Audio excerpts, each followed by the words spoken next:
Hey, Mike, you know how I have that nasty habit of buying products that have Star Wars logos on them? Yeah, you have an entire office full of that stuff. Remember back in episode 11, we just did a profile of your horrible condition? Yeah, well, occasionally I accidentally buy things twice. So to avoid the effort of returning or selling all this stuff, I'm going to start giving it away to listeners of the show. And I'm going to start this week with a copy of Jason Fry's Rebel Dossier. Ooh, a contest. I smell a contest. This is a contest. How are you going to do it? Well, I'm glad you asked. I'm going to let you and everyone else know at the end of this episode. So you got to stay on the line. Haha, we've roped them in. All right, let's record the podcast.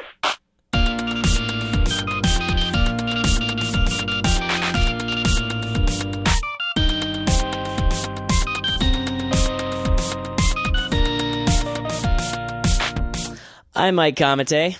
I'm Jacob Tender. Welcome back to Bantha Fodder. We are fresh off of Star Wars Celebration. It was a great time in Orlando. Jake, did you catch some sun down there? No, I was inside the convention center the entire time, so I actually didn't see the sun at all. Oh. All right, let's come clean. We neither of us were in Orlando. We were definitely... No, we didn't get to go.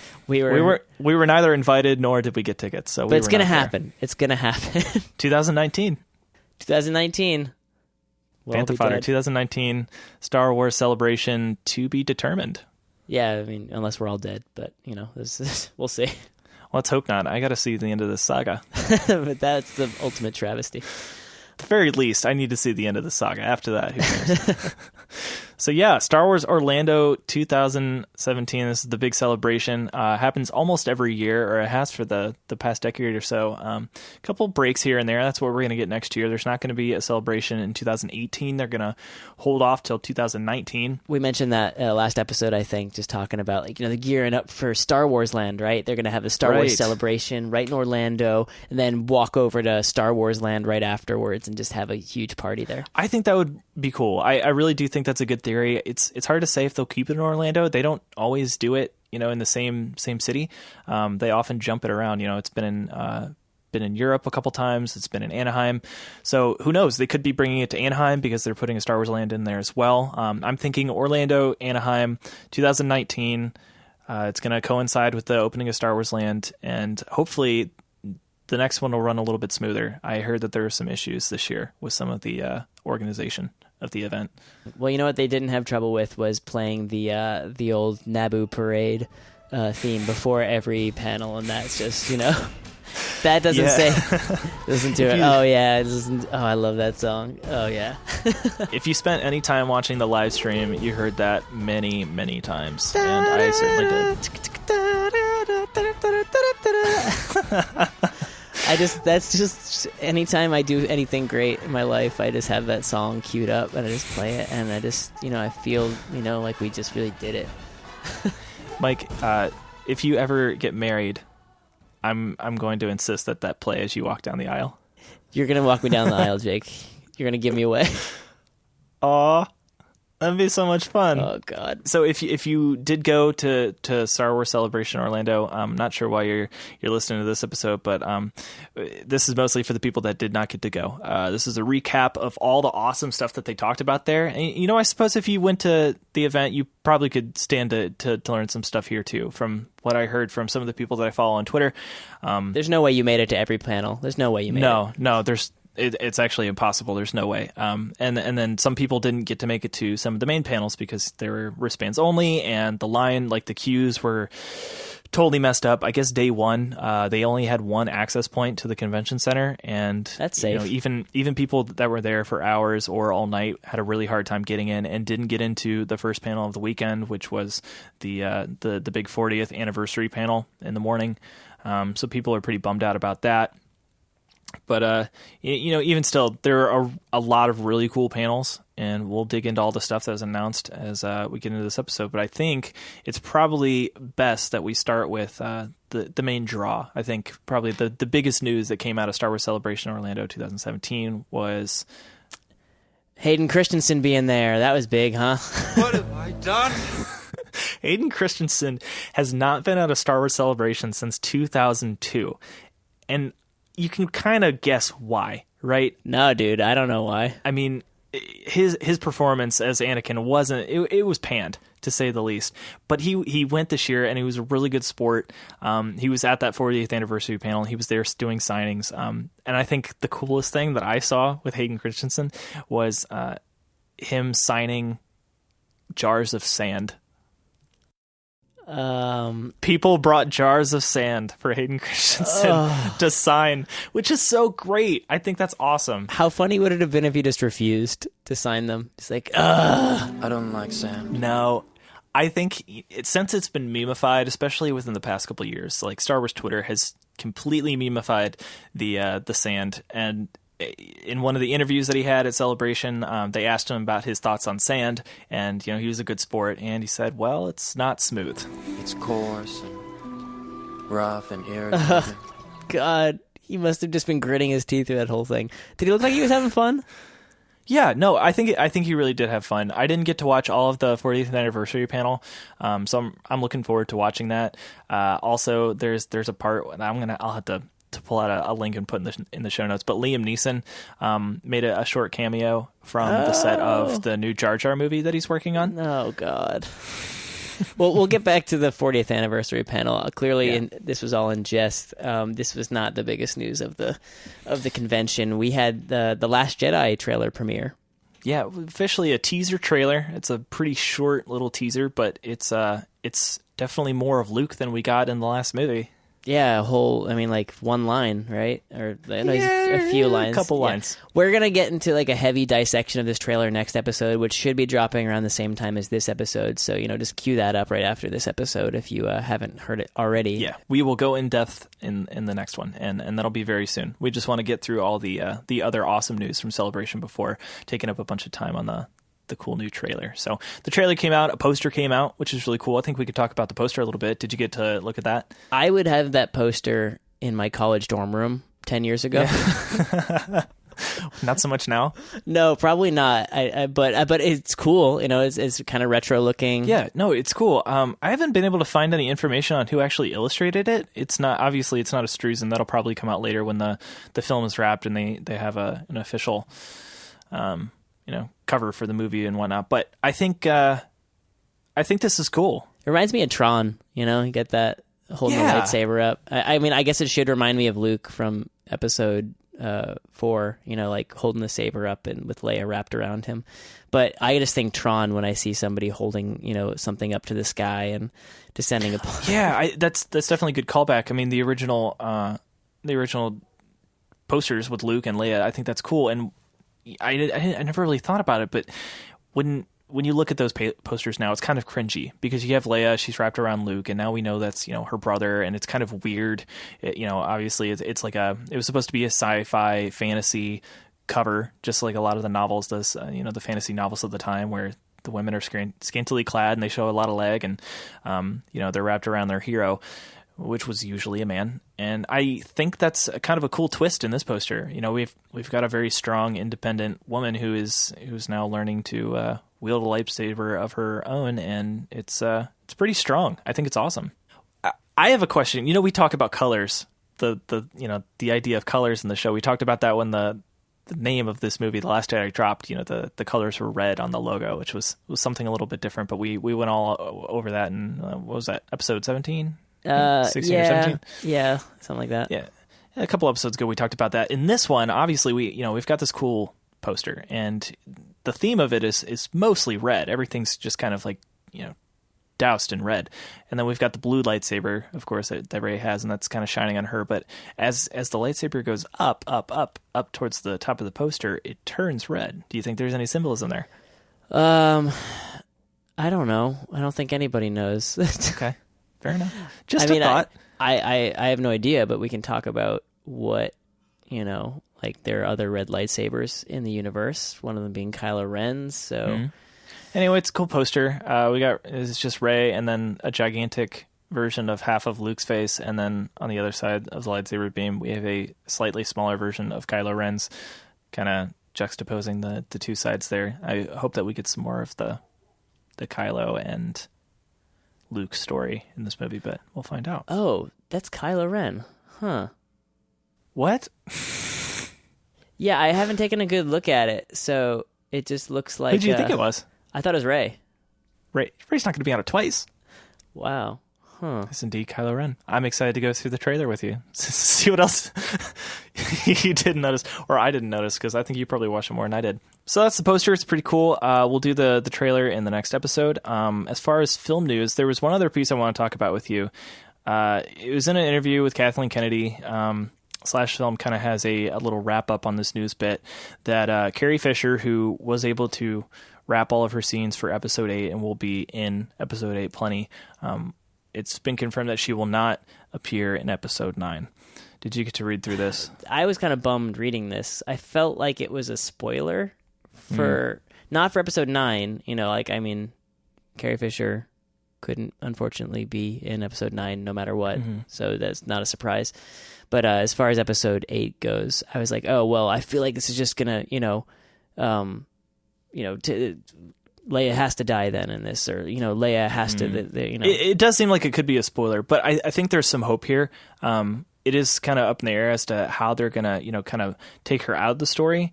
However, there are some quotes in this, and they did say that unfortunately, Carrie passed away, so by the time we were well underway with episode 9 in our thoughts, we had not written the script yet.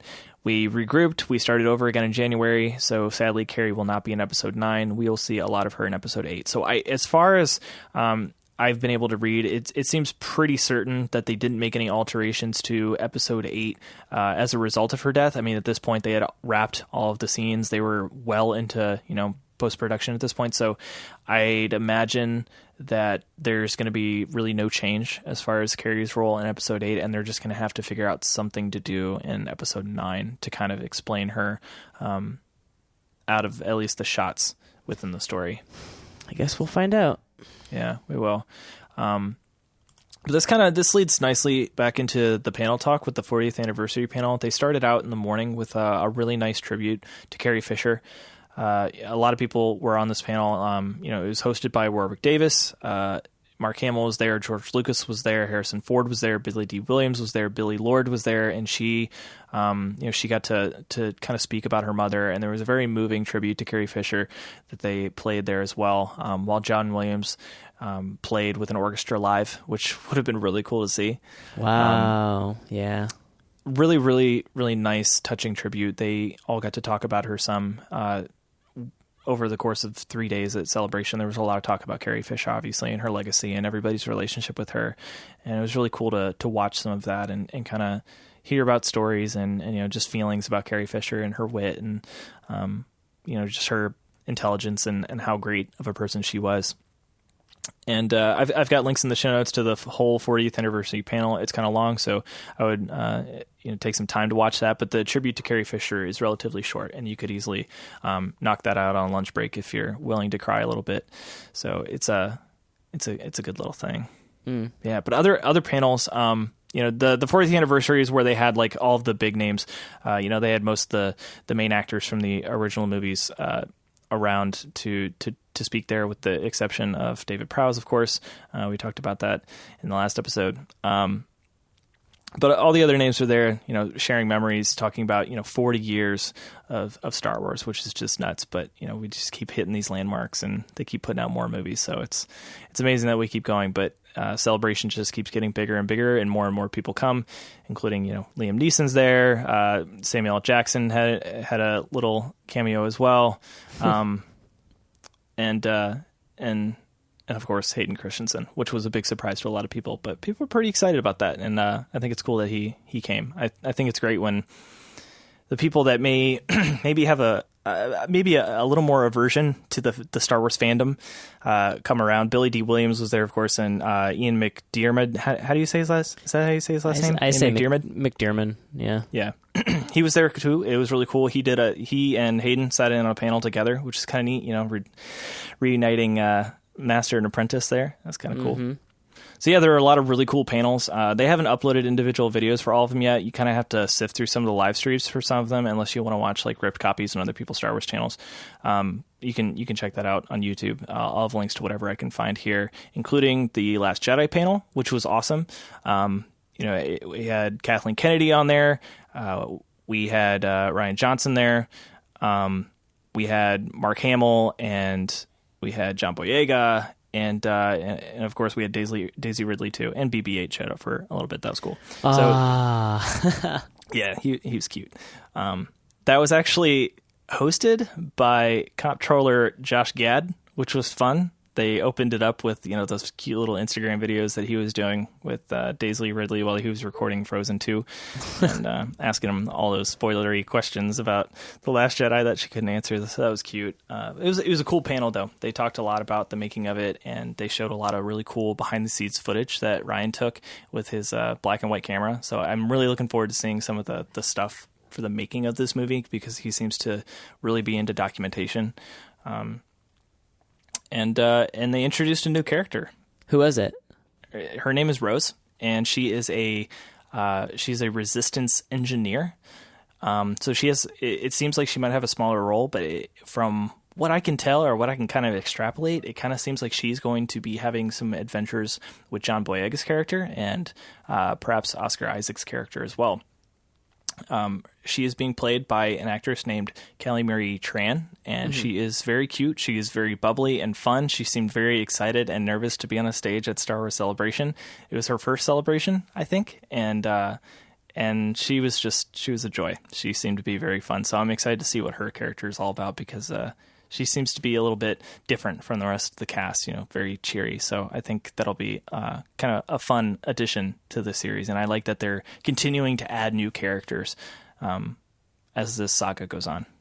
Yeah, as long as we can get attached to them. We saw how great Rogue One was for, new faces, I guess, new pieces of Star Wars lore, Yeah. So I think she'll be welcome with open arms.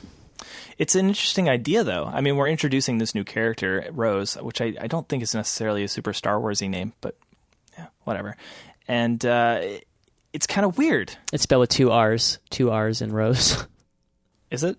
No, I'm just trying to think of how they could Star Wars up. I haven't seen it written anywhere yet. I just heard it said in the panel. No. I think it's. I'm gonna guess. That'd be so funny. Rose. It was just two R's. That's a Wookiee. That's kind of a Wookiee spelling, I guess, though, so she wouldn't have that. Yeah, they gotta toss a couple G's and Y's and R's in there. Mm-hmm. Probably an apostrophe. It's actually R''ROSE. Rose.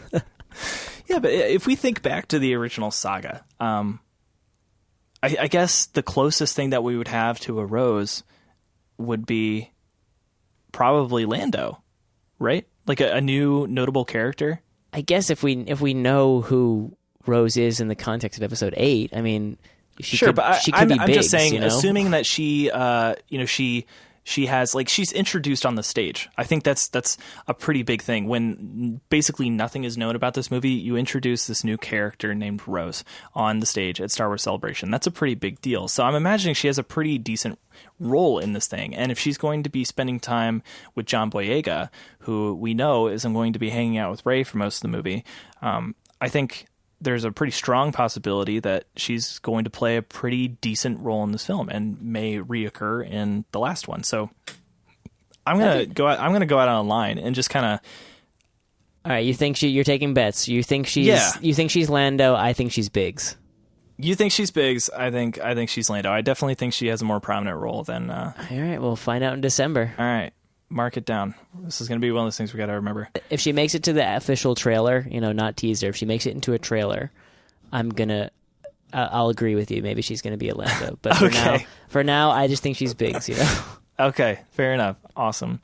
So, yeah, the Last Jedi panel was awesome, and I'm excited to talk about the trailer with you. Got to do some breakdowns and try to dig out what we can. It's not very long, so you got to GIF. You got to GIF that thing, man. You got to get those GIFs. Gosh. I do have the day off tomorrow, so it's going to happen. Did you get to watch any of the panels or any of the YouTube videos? I know you've been pretty busy lately. No, I haven't. Fair enough. I've just been reading recaps, that's all. Yeah. Yeah, I definitely, I've been reading a lot from IO9 and The Verge. They've been doing some pretty good coverage lately. So I've been following along on that and /film. But yeah, I've been watching through what I can. I definitely want to watch through the the Del Rey Lucasfilm panel. I like the books, and we'll talk about that here too. There's some really neat panels just all around the Star Wars fandom. it wasn't all just Lucasfilm stuff too. There were a lot of podcasts there. They had an actual podcast stage at Celebration this year, which I think is really neat. That's something we're going to have to look into for 2019. It's going to happen, man. It's going to happen. We had some friends of the show there, actually. Tarkin's Top Shelf was there, and although our friend Mark Suter... Yeah. That's awesome. Mark Suter wasn't able to make it. He was stuck here in Ohio with me. That's not awesome. But Tarkin's Top Shelf was there with Becca and Ryder from Idiot's Array. He filled in for Mark, and he did a great job. They talked kind of loosely about the books. Tarkin's Top Shelf is, for those that aren't subscribed, you should check it out. It's a podcast about all of the canonized Star Wars novels. So basically Mark and Becca, they read through the books and they talk about it, which makes it really hard to listen to when I have not yet read most of the books, but they do kind of push me to finish them so that I can listen to their thoughts. It's a very good podcast. It's easily the best literary Star Wars podcast that I've been able to find so far. And they were there and they were just kind of talking about the importance of the books and how it's expanding the story and how they're able to dig more into characters and certain aspects of their lives that they're not able to do in the movies. So very, very cool episode that's actually out now. I'll link to that in the show notes as well. And take a listen to them. They did a great job. I would love to do a joint podcast with them, one that we could, toss in both of our feeds. I think I have a lot of interesting things that I'd like to talk about with them. Definitely. I'll see if we can do that. It would be cool to actually, I could actually get Mark together and we could go to the College of Worcester and record it in their podcast studio, which is open to the public. That would be awesome. That'd be really cool. So yeah, I guess that's a pretty good lead in to books. Can we talk books? All right. I know, Mike, you're still working on Bloodline, right? Yeah. Hey man, chapter 28, 29, and something like that, I figure if I can just commit to one chapter a day, I should be done by next week or so, it's going to be fine. Fantastic. You really need to get that done because the author of that book is working on another new book. I read that. Yeah, we'll get to that. I want to lead into the journey to Star Wars: The Last Jedi is the bigger section of this podcast, or this part of the podcast. So keep that chapter marker exactly where it is. But I've got a link here to the StarWars.com kind of roundtable discussion breakdown for the Lucasfilm writers. They had some really cool people there. In fact, Jason Fry, who wrote the Rebel dossier that we're giving away in this episode, he was there. He was talking about some of the work that he's done in Star Wars. So that was pretty cool. And let's just break it down. Let's start with Star Wars Forces of Destiny. Okay. This is a really cool series of stories, specifically about Star Wars women. We've seen a lot of really intentional talk about Star Wars women. We're talking like Rey, Sabine, Padme, Jyn, Ahsoka, as well as Leia. So they just keep adding awesome female characters to the Star Wars universe. And Kathleen Kennedy is really pushing this, and Mark Hamill is really pushing this, and it's fantastic. I think it's great. Just looking at the live feed and some of the photos from the the cosplay and whatnot at Star Wars Celebration. There are so many little girls there dressed up like Leia and Rey and Kylo Ren, even like they're all dressed up and they love it. They have their favorite characters and these females that they can look up to. So with Star Wars Forces of Destiny, at least as it is now, this is a series of books as well as a TV show, which we'll talk about shortly. That's completely based on these characters, and I'm pretty excited to read these, even though they're definitely created for kids more than most of the books that I've read so far, but it'll be fun. I think it's just great that they're able to expand these stories and give the little kids, little boys and girls that love Star Wars as much as we did as kids a chance to read more about these characters. I think having Jyn Erso being featured in some of these stories is going to be awesome because it's easy to. I think I worry for Rogue One. I worry that Rogue One is going to kind of not get swept under the rug because it's such a remarkable film. I think people were going to assume that like her story was done, and which it is, in that context. But sure. like assuming that Rogue One was all there was to seeing, all there was to her. And we have some canon novels that feature her in it, right? There's some stories. Yeah, I mean, Rogue One, the novelization is out there that has a little bit more about her.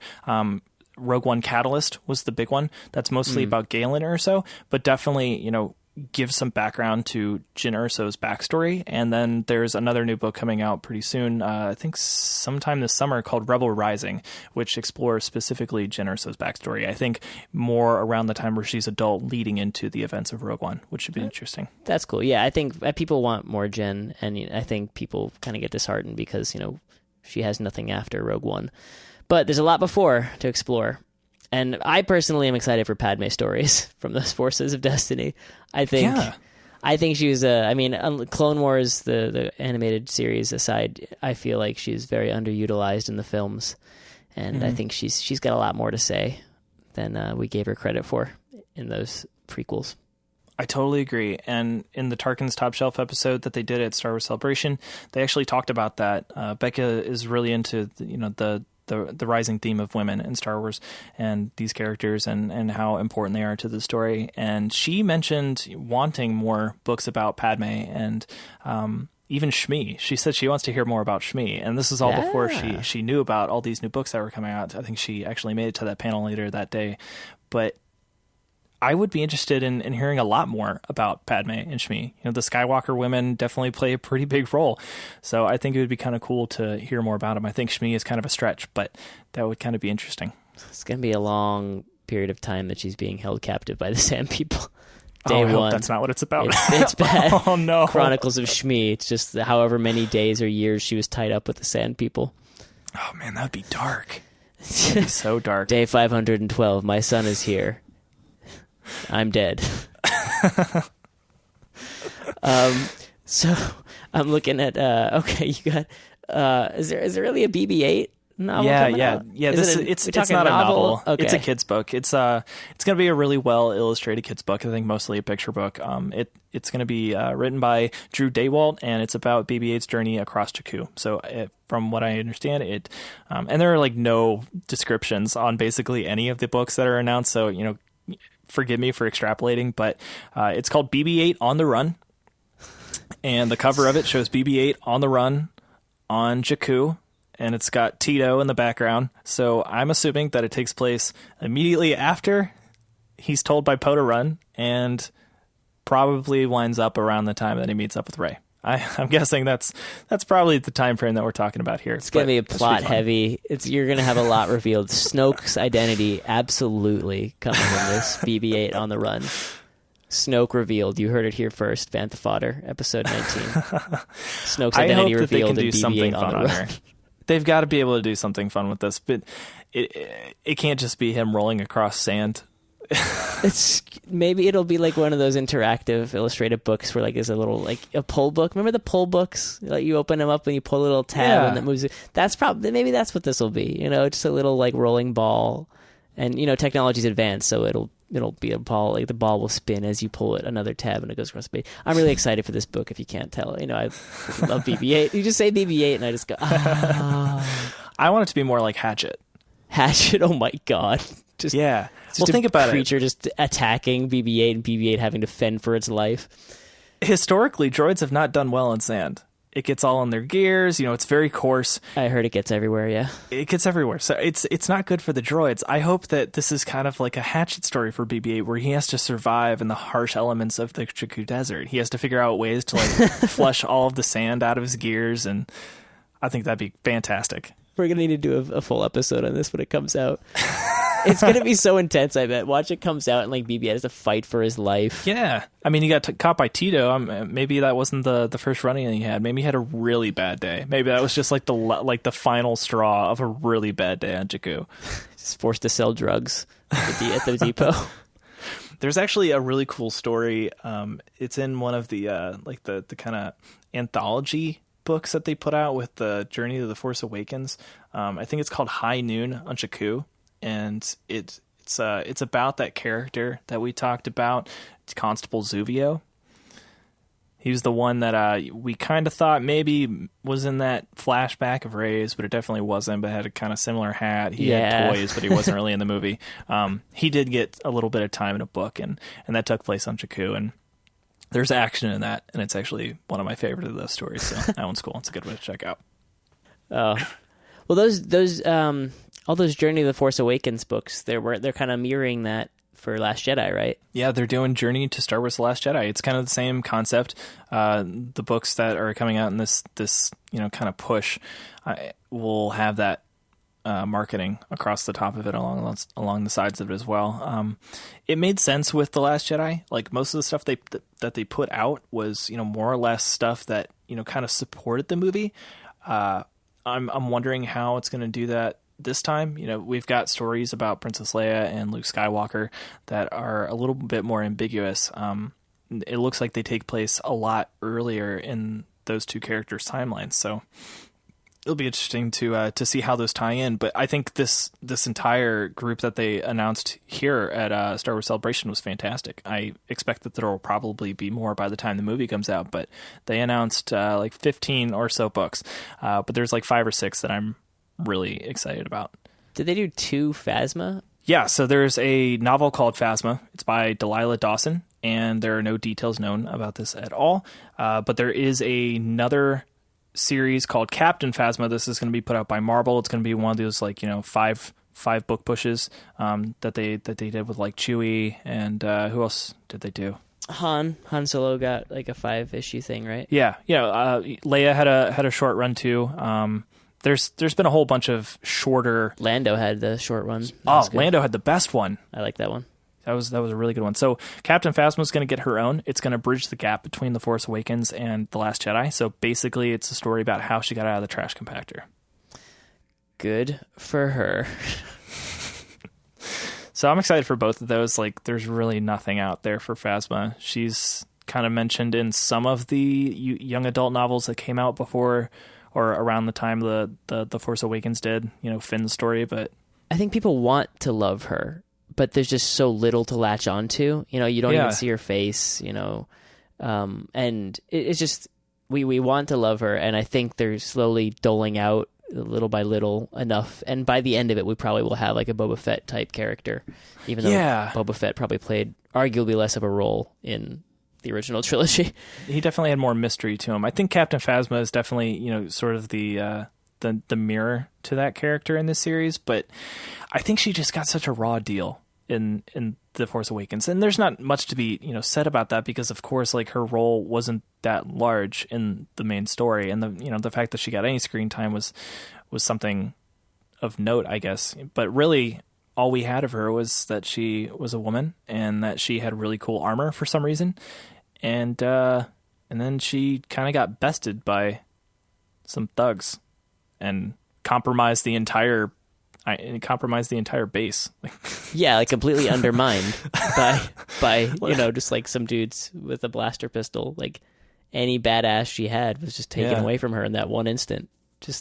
So that actually adds a little, kind of thinking about that adds a little bit of depth to her character. She compromises the entire base. She's essentially the reason that the shields are down and that Poe's team was able to destroy the entire planet. But is she going to be welcomed back to the First Order? Or do they even know that she did that? They probably didn't have enough time to check whose clearance it was that shut down the shields before everything went to hell. So they probably don't even know. So if she made her escape, which I'm assuming she did because she's getting these series and this book, but is she just going to try to go back to the First Order, or is she going to leave in shame? I'm kind of actually interested in how that's going to play out, because that's kind of a juicy little bit of drama that's going to have to unfold at some point. This is actually going to be like some Hubert Selby nightmare novel where she's actually just stuck in the trash compactor for the entire novel. Oh, no. It's just going to be like that movie with Ryan Reynolds where he's in the coffin for the whole thing. Don't talk about that movie. Oh, God. That's I had the first panic attack of my entire life happened immediately after watching that movie alone in the dark on my PlayStation Portable. It was the scariest film I've ever seen. I deleted it. I will never watch that movie again. Wow, I was underwhelmed by it, but it seems to have struck a nerve with Jacob here. I have extreme claustrophobia, and my greatest fear is being buried alive. I'm not entirely sure why I watched that movie. I knew that was my fear, and I think I just really liked Ryan Reynolds, so I popped it in, and oh, Lord, that was a bad night. Now all your greatest enemies know your weakness, so... I know. I was equally affected by the episode of Heroes, where they bury the bad guy who never dies. You mean Misfits? Heroes, the science fiction television series on NBC. They also do that in Misfits. They bury the guy that never dies also. Oh, that's terrifying. That's how can you get any more scary than that? I think that's like the reveal for his power. Oh. Like you find out that he can live forever because they bury him alive. Oh my God. But he was dead when they buried him. I can't handle that. I'm starting to sweat. Can we move on? Okay, let's keep going. Okay. So Captain Phasma's getting the story treatment with the book and the comics, and Princess Leia is coming back with another novel by Claudia Gray. Bam! Bam! Claudia Gray knows Leia. She, like, I as far as I've gotten in Bloodline, Claudia Gray knows Leia, and I am so excited she's continuing. She should be the official authority on Leia as far as I'm concerned. I'd agree with that. I really like Bloodline. I'm looking forward to talking to you about it some year, and then a couple years down the line, maybe we can even talk about this one too. This one's called Leia, Princess of Alderaan. This takes place, I'm assuming, in her teenage years. From the cover, it looks like she's younger. Same garb, but younger. There was rumors a long time ago about like I don't know what the channel was called back then. It's like what CW, like WB, like whatever channel that it was. There was going to be like a drama about Princess Leia growing up on Alderaan. Really? Like, post Revenge of the Sith. It was like a weird rumor that was going around. It was going to be like a Smallville-esque type show about Princess Leia on Alderaan. I thought, oh no, they've just wrapped it up into a Claudia Gray novel. I don't think it's going to come out that way. No, it's going to be like Sweet Valley Twins, Babysitter's Club, possibly. Claudia Gray is really good. She wrote, so far, I think my favorite book of the new canon is still Lost Stars. I love that book so much, and I love Claudia Gray's writing. I think she's fantastic. I'm really looking forward to this. Yeah, she's so much better than Sweet Valley Twins. She's It's going to be awesome. And kind of in the same vein, there's another young adult book called The Legends of Luke Skywalker, which is kind of a throwback because The Legends of Luke Skywalker was used in a lot of the marketing for Star Wars. It was used in some of the books that came out after Star Wars. And this is being written by Ken Liu, and he's a up and comer in the science fiction genre. He's apparently written a couple books that have been pretty good. I've not read any of these books, but a lot of people at Star Wars Celebration seemed to be really excited when he was announced. So I'm excited as well because more stories about Luke. I am totally in. These are dropping before Last Jedi, right? Yeah. I think all of these ones probably will. I think that they'll probably announce more, and they will have the same Journey to Star Wars: The Last Jedi marketing on them. But if it's anything like last year's push, it's going to be a bunch of ones that don't really give anything away. Yeah, so it's just going to be like something to really tide you over. Yeah, some like candy to hold you over, but it's not going to be like the meat and potatoes of what is happening in Last Jedi. Yeah, definitely stuff that like helps. Like when they put out a book about Rey's story, Finn's story. They put out some kind of auxiliary stuff that tied into The Force Awakens and definitely helped those characters out. Like you definitely felt like you knew those characters a little bit more going into it. I think that some of these will kind of do that for The Last Jedi, and I'm excited about that. I think it's a really cool way to expand the universe, and since a lot of these are young adult novels, they'll be really quick reads, which will be really convenient. Yeah, I mean, as someone who didn't read any of those Journey to The Force Awakens before The Force Awakens, I wasn't really affected. Yeah, I didn't really miss them, I guess. Right. So those are the big ones. Those are like the Journey to The Last Jedi ones. There are two more that are coming out. I guess they're kind of wrapped up in this, but they're not so much stories. They're kind of like auxiliary reference guides that I'm kind of excited about. The first one being the movie making magic of Star Wars creatures and aliens. So, this will be kind of like one of those books where they kind of take you into what it took to make these creatures. And especially with Star Wars creatures, that's going to be really fascinating. I love that kind of stuff. I have a book that's kind of similar. It's called The Art of Creature and character design. It's written it's assembled by Sandy Calora, who some people might know as the creator and director of Batman Dead End, which was that really cool fan film that combined Batman and Alien and Predator all in like 5 minutes. Really incredible short. It never got developed into a full movie, but this guy surprisingly enough. Yeah. This guy Sandy Calora, he's worked on a lot of really amazing films, primarily the Predator movies. He worked on a lot of those. He designed a lot of the Predators, and he has a really cool series of books kind of about the same thing. So I'm excited to see something like that, but within the Star Wars universe, where you can specifically see how, the Bantha was made, and I guess how they just put fur on elephants.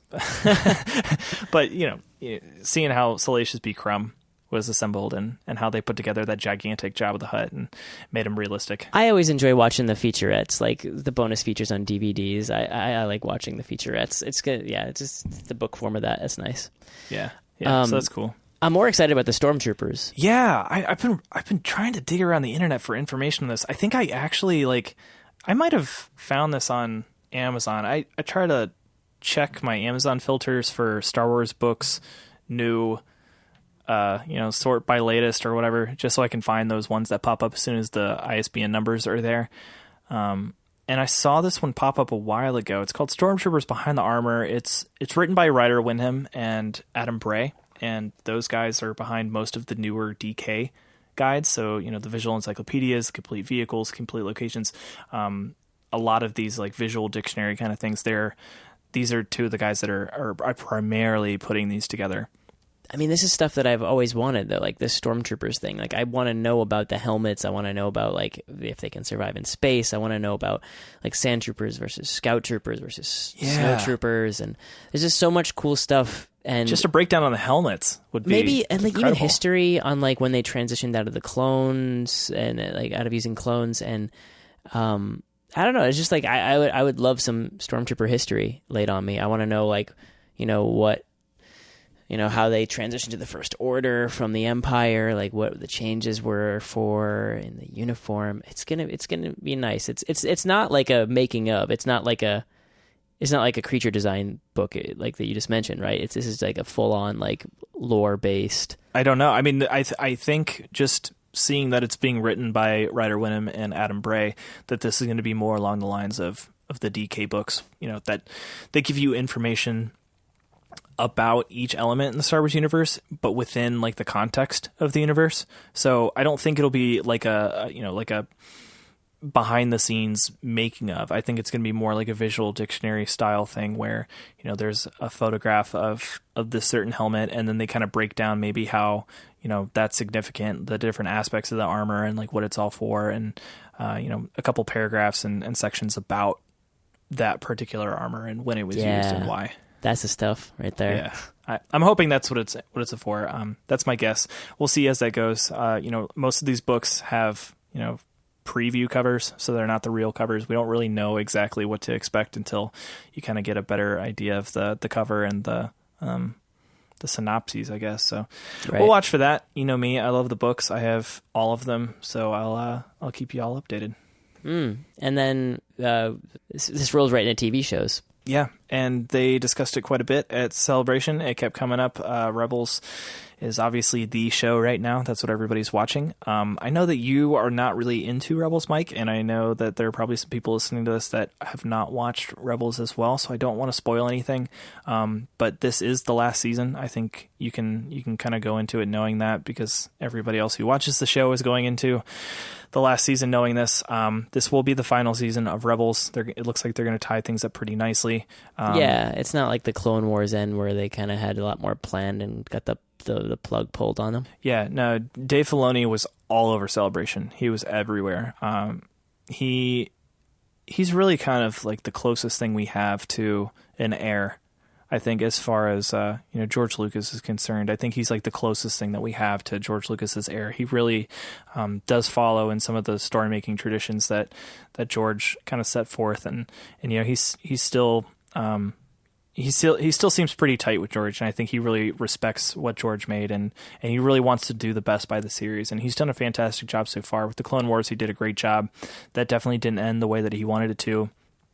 He found ways with the story group to, make use of the stories that were still planned and undeveloped in books and stories. And with Rebels, this is his baby. This is the big thing. And of course, Ahsoka is kind of...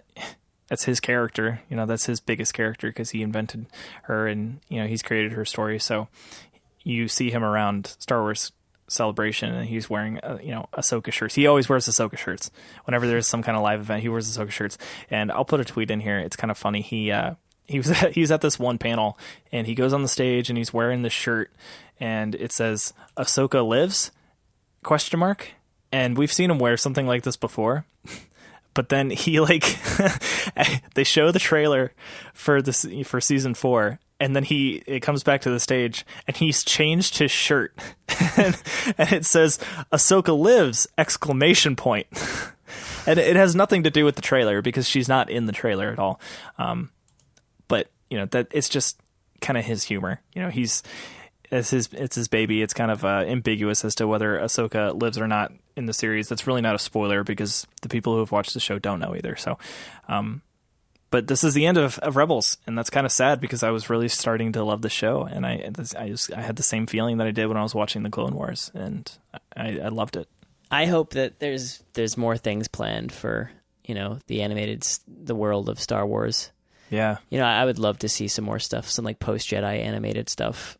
I think it's gonna be great. Or I guess we can't say post Jedi because Last Jedi is now a film, so there's 2 movies with Jedi in it.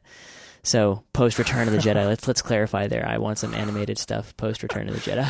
Yeah, I got what you mean. I think it's going to take a while for us to get used to maybe even saying Jedi in the context of this new movie, because at least for me, it's ingrained that Jedi is, the third movie. Yeah, it's Jedi third. So yeah, I don't know what they're going to do. I kind of think that he's going to want to do something else. I mean, Dave Filoni, he's part of the story group, but his big thing is primarily the TV shows. That's what he's kind of known for working on.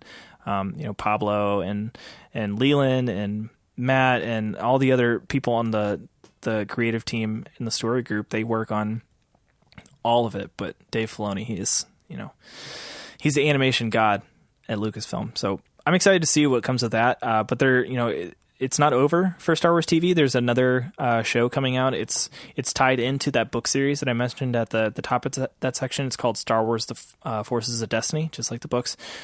There's a trailer out. It's based on the same female characters. This was announced as a partnership between Disney and Lucasfilm. It's launching in July. It's going to be a series of animated shorts. They're going to be like 2 to 3 minutes each, and they're going to be on the Disney YouTube channel. And in addition to that, there's going to be a 2-part TV special featuring 8 additional shorts that will be on the Disney Channel in fall of 2017. So there's some really cool stuff in there. Probably some really neat stories about all the characters that I mentioned beforehand. And also, for any fans of Rebels, it appears that Hera is going to be in here as well, and that she has been confirmed to survive at least as far as the Endor assault. So we're talking Jedi here. The third film, Hera is apparently there, and that's pretty exciting. We still don't know the fate of everybody else, but at least we know that Hera made it that far. I like seeing new things uncovered about the Battle of Endor, mostly just because, think back to Aftermath. You remember we found out 2 main characters from Aftermath ran into each other at the Battle of Endor. That was kind of cool.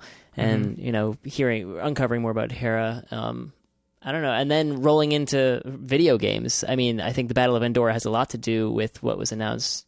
The biggest announcement probably for video games. Battlefront 2. Battlefront 2 is everything that I wanted in Battlefront 1, but now it's in... Yeah. Take the lead on this one. What makes you excited? Because you did not get Battlefront 1. You didn't get that first one. I played the beta? Yeah. I was too nervous to wear a mic, and because I never play video games. Battlefront 1 was just all online play, and just playing with friends, which some people love. The Call of Duty stuff, the Battlefield stuff. I'm not so much into that, and one thing it was severely lacking was a single player campaign, and that's what Battlefront 2 has got. Yeah, I'm pretty excited about that too. I was pretty disappointed when they said that there wasn't going to be a traditional campaign in Battlefront 1. I'm not an online player. I'm not very good. I die frequently, and that frustrates me, and then I end up quitting. And so for somebody who pre-ordered the Ultimate Edition with every expansion right from the top before the game even came out, it's been pretty disappointing to just watch my PS4 sit there. There are other games for this PS4, Jacob, just to be clear. I know, and I played Firewatch. It's a fantastic game. I like games with stories. I can't wait for Firewatch. I've been waiting on it for too long. I'm waiting for a sale. Just get it. Just pay for it. It's fantastic. They deserve your money. It's I can vouch for it. It's fantastic. Okay. Yeah.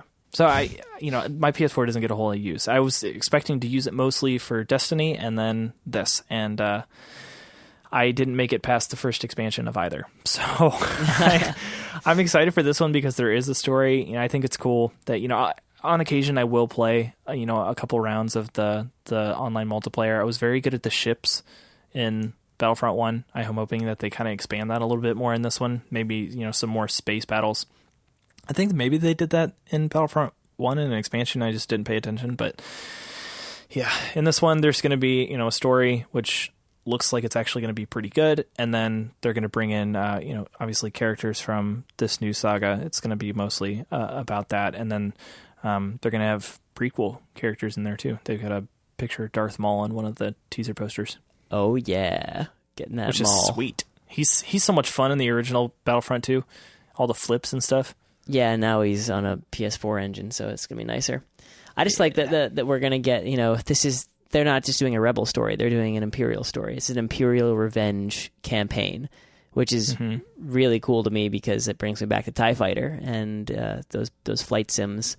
And yeah, I think people will argue X-Wing versus TIE Fighter, like TIE Fighter was the superior game.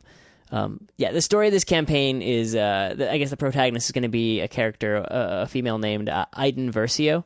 But yeah, it's essentially just another Battle of Endor scene, and everyone's just kind of like, oh, we're fighting Battle of Endor, great, Ewoks eating each other's faces, awesome, sweet. And then they look up in the sky, and the Death Star explodes, which I feel like would kind of like have more repercussions for the people on the ground of the planet than are depicted in the trailer. Just like watching this thing blow up really quickly in outer space. Yeah, probably realistically would do more than just lower morale. We were really sad the day the Death Star 2 blew up. Boy, I can't wait to avenge the Emperor. Now, that's something that I think I've been thinking about is, what does the Empire know of what happened at the Battle of Endor? Because they know the Emperor fell, but I think, do they just assume he went down with the ship on that one? They don't know that Vader turned. Luke is the only one who knows Vader turned. Well, that's some of the interesting things that we learn in the books is, there's the propaganda. A lot of people don't know that the Empire or that the Emperor has died. As far as most of the people in the, within the Empire are aware, he's still very much alive. It's just the topper echelons that are aware that, everything is now in disarray and they don't have a true leader. That's kind of what Aftermath was really about, was that group of Imperials trying to figure out what to do next, all the Moffs and scrambling for power. Exactly. Yeah, they're just using a life model decoy, a puppet, a sock puppet, just somebody's hand in a black shroud, just dancing in front of a hologram. It's like, yeah, yes, keep on keeping on, Empire.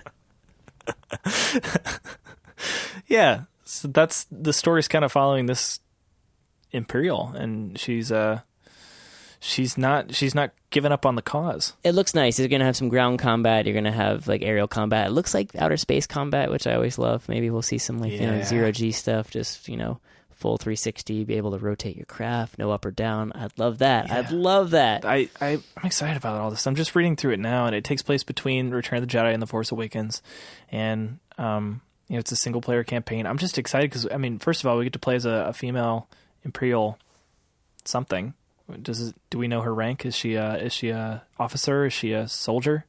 She's telling people what to do, so I think she's a boss lady. I like that. She's a boss lady? Yeah. Man, the screenshots of this are fantastic. I'll put a link to Gizmodo. They pulled a bunch of the background screenshots that they put out, and it looks beautiful. It's amazing what they can do with video games these days. Yeah, and I think one of the coolest little news bites out of this is that it's going to have Last Jedi DLC. Yeah, they did that last time too. They did Jakku, or the Battle of Jakku DLC. But do you think you're thinking maybe campaign? Yeah, story? I was hoping campaign stuff would be really nice if they just tossed in like Fallout style, just giving you a couple extra missions and new locations.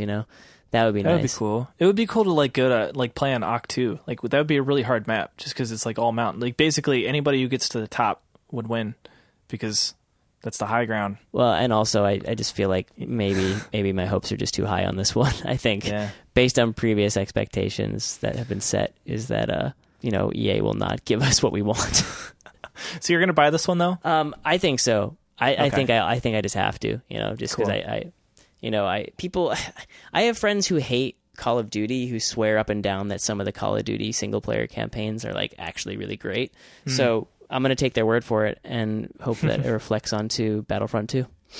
Well, I worked on some of the campaigns for the Battlefield games when DICE brought back the Battlefield thing on the Frostbite engine. Is that what it is? Is that what these are built on? I have no idea.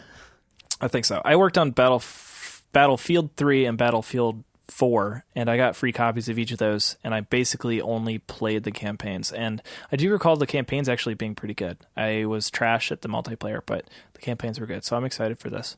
Definitely going to buy it. But kind of related, we talked about Inferno Squad when that was announced on a previous episode. Inferno Squad is going to be a book.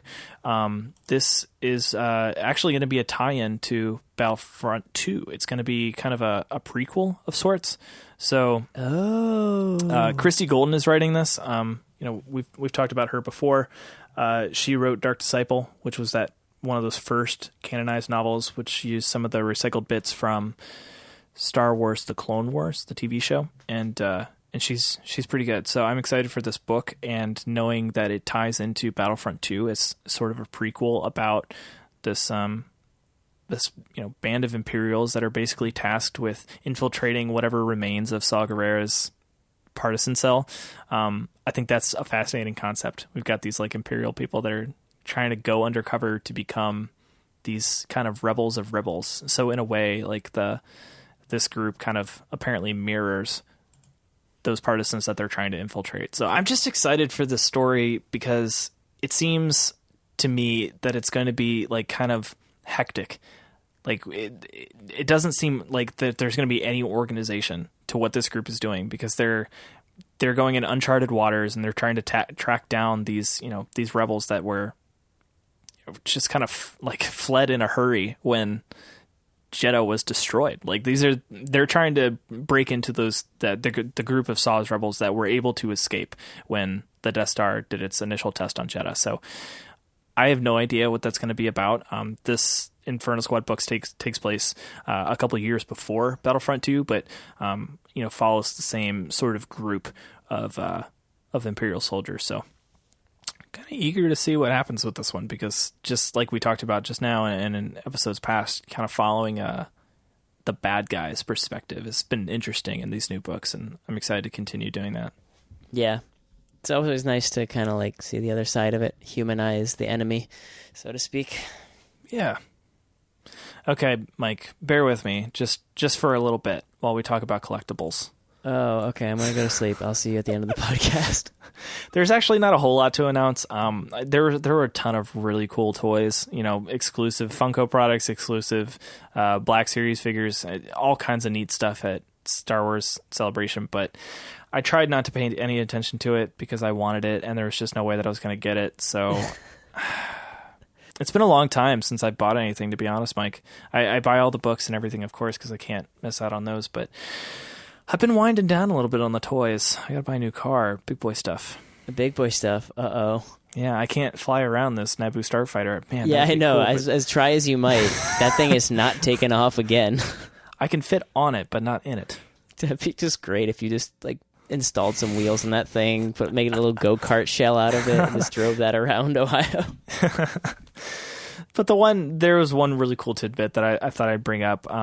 They did announce that Hasbro is announcing the return of the vintage collection. So they're bringing back the really cool vintage collection with, like the carded packaging with essentially just the figure and their accessory, and then the cool card back with, those silver lines that go around the logo and around the photo. And I'm really excited about it. They're going to have, Rey, they're going to have all the new characters, and the trailer that they put out for this collection was just really nice. Trailers for trailers for everything. Well, no, I've seen I've actually very enthusiastically watched trailers for really deluxe Darth Vader figurines before. I think Jared, our interview subject, from a few episodes, like a long time ago, our episode on collecting. I think it was episode 11. Yeah.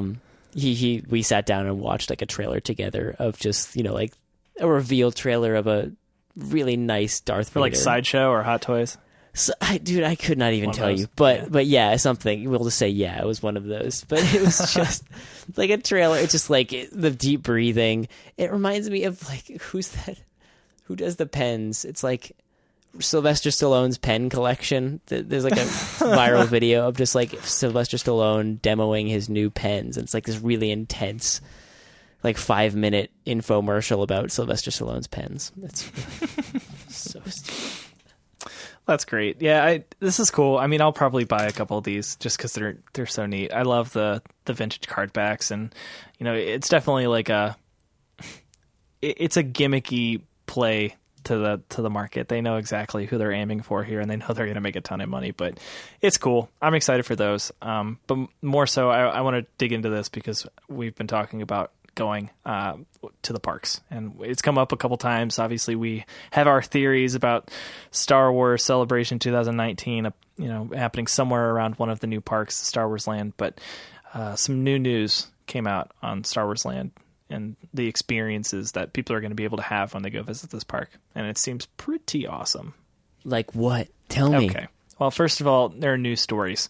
The people that are building these parks have been working really closely with Lucasfilm, and not only are they gonna, kind of give you the opportunity to live in some of the atmospheres that you're used to from the movies, like the cantinas and the stuff that you expect to see in a Star Wars land to kind of bring you into the films that we've seen, but there are going to be new stories as well. And they're going for like total immersion here, really interactive stuff.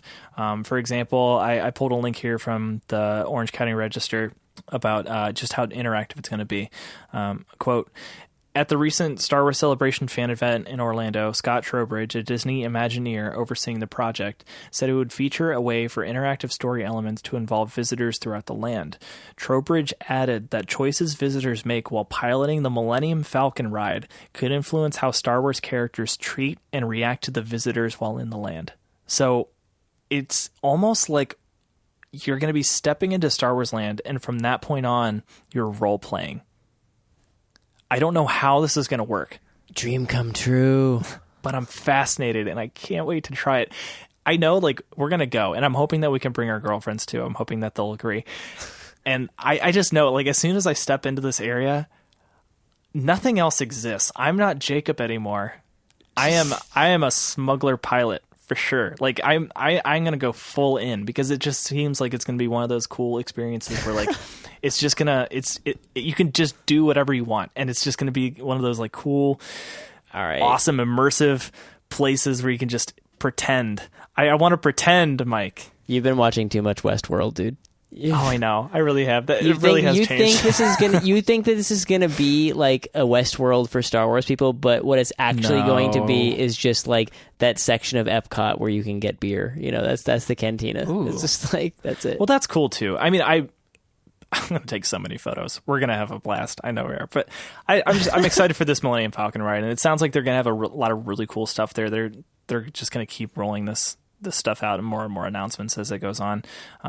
They're planning on this, if they plan on this debuting sometime in 2019, they got a lot of work to do. But from what I've read and seen, it's going to be huge. It's going to be the biggest installation that Disney has ever undertaken in any of their parks, and they're putting it in 2 of them. So it's going to be massive, and I'm super, super excited for it. You have to figure that, they just started developing the script for Episode 9, right? So elements of Episode 9 are definitely going to be a part of this park, which is going to leave very little time, I feel like, to develop rides and, well, I don't locations. I don't think so, because I think that they're really focusing more on the new stories. I think that there will definitely be like characters and maybe some familiar places, but I think that they'll be able to pull this off without tying it so directly into these movies that haven't come out yet, because they're going to be new stories. They're going to be like familiar feels. I don't think you're just going to be walking into like Jakku Land and Endor Land, but there's definitely going to be like Star Wars themes to those points. So, the cantina is a good example. yeah, I would love to like walk through like a section of like the Coruscant underworld, like in just one alleyway that's kind of it's like the adults only section of Star Wars Land. Yeah, just like neon lights and just kind of like that dodgy, gross, massive metro kind of feel. I think something like that would be cool. How many like ride concepts? I mean, I'm sure my mind is very small when it comes to like developing rides, but like how many ride concepts can there be that aren't like, remember the Star Wars ride that's there down in what do they call it now, like Hollywood Studios or like something like that? Star Tours? Yeah, that ride. I mean, is that just going to be like every ride at Star Wars Land? No. I think it's going to be much bigger than that. I'm looking forward to the one that they've announced, which is the Millennium Falcon, but I'm sure they'll have something like BB-8's Wild Ride. For the kids. I totally did Mr. Toad's Wild Ride when I was there, and I was way too old for it. Oh, yeah. I did it twice. That one's great. Well, like my brother and my dad didn't want to go. Like they were like, this is for babies. We're not doing that. I'm like, Mom, we should probably go on this. Like, it's just people said it was good. We should go on it. And like, come on, Mom. Let's sit on the teacups. She totally went in the ride with me. And then at the end of the ride, I like turned to her. I was like, Mom, let's tell Dad and Danny that this ride was actually good. And she's like, deal. Fully lied. They probably said the same thing to you when they got off It's a Small World. I think we did that one together. That was I did not want to go on that ride. Mandatory attendance, yeah. I hated it. It wasn't as scary as I thought it was going to be. You thought It's a Small World was going to be scary? Yeah, I mean, all those creepy dolls, it is kind of scary, but I thought it'd be more creepy. Is this the music on repeat? This very, like... Da, da, da, da, da, da. Yeah, and then you get to the German section, and it's like, Ich bin Gruben, Hein, and cough. That did not happen. Speaking of Star Tours, though, in the meantime, while they're working at Star Wars Land, they're adding Crate to Star Tours. This is the new planet that is in the trailer for The Last Jedi. It's that planet where those ships are racing across that kind of like deserty plain, and that like red dust gas is coming out behind them. Not really sure what that is. We'll get into that in the trailer breakdown, hopefully. But that's the planet Crate, and it's going to be added to Disney's Star Tours in the meantime, which is kind of cool. I only got to do Star Tours once. I wanted to do it a couple times because every time you go in it, you have the chance to do a different planet. So, oh, dude, the Star Tours thing, I had a traumatic experience on that. What do you mean? So we did Star Tours, and where the ride is going, and all of a sudden a voice comes over the loudspeaker, and I'd been on the ride before, so I knew what to expect. And it just is like, that's like all you hear. And we're like, well, that wasn't part of the ride. And like the audio for the ride had stopped too, to interrupt it, like someone's interrupting this broadcast. And that's what it was. And, ride keeps going, picks up again. And then the ride keeps rocking, and the video stops all of a sudden, and the screen goes black. And the ride just resets itself. And it lands, and the doors open, and this lady comes in. And it's one of the actors, I guess, at Disneyland or Disney World, and she walks up to a dude who's sitting in the like middle row, like the row behind me, and is just like, "Sir, there's no photography on this ride. Like, you cannot do this." And this guy just like sitting there with his daughters, being like, and he had his camera going the whole time. I was taking pictures or something, apparently. And she warns him, like, you'll like be asked to leave the ride. So totally ruins the ride for everybody. Like the whole like whatever, we're in space hyperspace is over. And she leaves the ride, and the doors close again. And then this English dude in the back starts just ripping into this dude. It's like, always gotta be one guy who ruins it for everybody, and just tearing into this dude. And I was really scared there's gonna be like a brawl on the Star Wars ride. It was bad, and it definitely left a sour taste in my mouth and made me sad, because that was one of my favorite rides as a kid, and going on it as like I guess I was 21 when I went on it that time. Should have yelled after that lady, "He doesn't like you." I don't like you either, and just sliced off his arm. Well, that's it for Star Wars Celebration. That was all I had. Literally everything that happened. So you just saved yourself a really fun time in Orlando, you guys. Aren't you happy? I've got a ton of awesome links in here so you can watch like the panels. Actually, as we were recording this, they dropped the best of Star Wars Celebration Orlando, so it's kind of a neat little mixture of all the cosplayers and some of the cool events with the speakers and announcements and stuff like that. So definitely check that out. It's a cool little introduction. If any of it piques your interest, you can definitely check out more online. So I'll have links to all that in the show notes. And I guess that's it. Yeah. Next celebration, 2019. We'll see you in 2 years, and we will be there. We're going to be there. It's going to happen.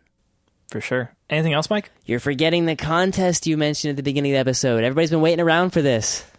Oh, yeah. All right. So, yeah, at the top of the episode, I mentioned that I'm giving away a free copy of Jason Fry's Rebel Dossier. To win, all you have to do is follow us on Twitter, Facebook, and subscribe to us on the podcast player of your choice. Now, you don't have to do all of these things, but you have to do one of them, and you have to send us proof via email or message on one of our social platforms. So our email address is banthafodderfm@gmail.com. You can hit us up on Facebook and Twitter, and while you're there, go ahead and toss a like and a follow on there. And for each one of those things you do, you're going to get an entry into this contest. Now, if you decide to do all three, I'm going to be generous. I'm feeling generous. I'll toss in a Bantha Fodder Superfan bonus ticket for you, which means you get 4 entries into the contest. So follow us on Twitter, Facebook, and subscribe to us in a podcast player, and you get 4 entries instead of 3. What happens if they review the podcast also? Oh my gosh. If they review the podcast, which would be fantastic, I'll toss in another 2 entries into the contest, which means you get a maximum of 6 entries to win this book by Jason Fry. Jason Fry, that's a... How many dollar value is that? That's an $8.10 value. Okay, let's not say that. Let's not talk about the value on that. It's like $13. So yeah, again, follow us on Facebook, Twitter, subscribe to the show, leave us a review on iTunes, and send us proof. That's the key. We're not going to know it unless you send us proof at banthafodderfm@gmail.com or send us some screenshots or something at Twitter or Facebook. And that's it. That's all you got to do. Best of luck. Awesome. Notes for this episode, banthafodder.fm/episode/19. Follow us at Bantha Fodder FM. Follow me at Mike Comite. Follow Jacob Tender at Jacob Tender. Jacob's very funny. You should follow him. Am I? Oh, no pressure. Well, now you have to be funny. But more importantly, follow the show. And check out the Last Jedi trailer breakdown, which is going up very shortly, if not right now, in your podcast player. And thanks so much for listening. Bye. Later.